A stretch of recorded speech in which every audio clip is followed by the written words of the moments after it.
Thank you, Mr. President. Good morning, colleagues. Good morning, Nebraskans. I wasn't going to speak on this bill, but I've been listening very closely to the debate, and I've been reflecting a lot about what this amendment means, like not just the content of the amendment, but the process that we've gone through. I have some really complicated views about gambling. I think that Senator Matt Hansen shared his views, and I relate a lot to what he said. I'm not against gambling.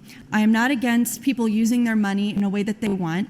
If we had a bill or an amendment on the floor today where people were debating how many guns someone should be allowed to own, you would all be up in arms, so to speak, going out of your minds about how much we're restricting people's freedom. But when it comes to gambling, which is just another way that people can choose to spend their money, and yes, bad things can happen, but that goes for a lot of ways that we spend our money.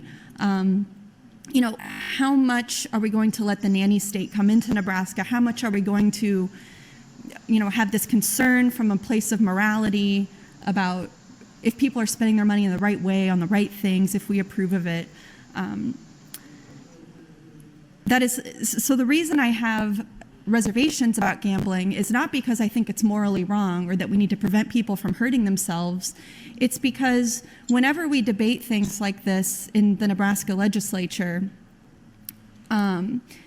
it's the people saying, well, we shouldn't allow people to gamble because debt is the #1 cause of suicide, which is something Senator Lowe said.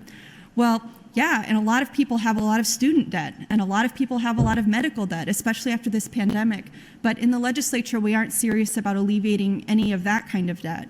We aren't serious about the kinds of, social safety nets and benefits that people could really benefit from when it comes to other life-saving issues and other things that folks really struggle with. And so I'm always hesitant to say as a legislator, yeah, go gamble and spend your money, and we know that this can be an addictive practice. We know that this can lead to a lot of, depression and other bad things. While at the same time in the legislature, we're not going to do anything to strengthen other social supports for people who are struggling. So if we as a body were able to create a culture that was more supportive of the people who struggle the most in our society, the people who have the fewest advantages, who have the least opportunity to get ahead, then I would take more seriously questions like this. I also agree with what Senator Linehan said and what Elders kind of talked about, which was regardless of how we feel about gambling, my feelings are complicated, and I know many of yours too. It's a fight that's kind of over. I mean, the voters decided we had this ballot initiative, and the voters of Nebraska have told us what they feel about gambling. But at the same time, of course, I would also say that about medical cannabis. The medical cannabis petition got 182,000 signatures. And so when we talk about going by what petitions say, again, we're using morality to pick and choose which issues we listen to the voters on. There are many, many issues that are popular with Nebraskans, that more than 60% of Nebraskans support, that their state senators and legislators do not support.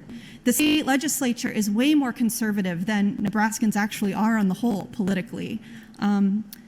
So again, when we're talking about, we're so concerned, we don't want people to get in trouble, but then we don't do anything for the people who are in trouble, or we say, this is the will of the people, we have to listen to the people, but then we're not listening to the people on other issues.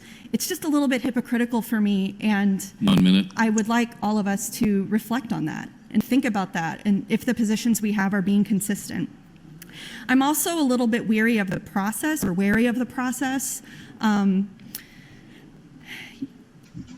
If we are putting a lot of stuff into amendments that don't have hearings, and then when it's caught, we say, we'll just have a hearing later. I don't know if that's great. At the same time, I don't want to take away the latitude for committees to do their best work and to craft amendments that address solutions to the issues that we talk about. Perhaps we should pull this amendment, let it have a hearing, and then put it back on for debate later.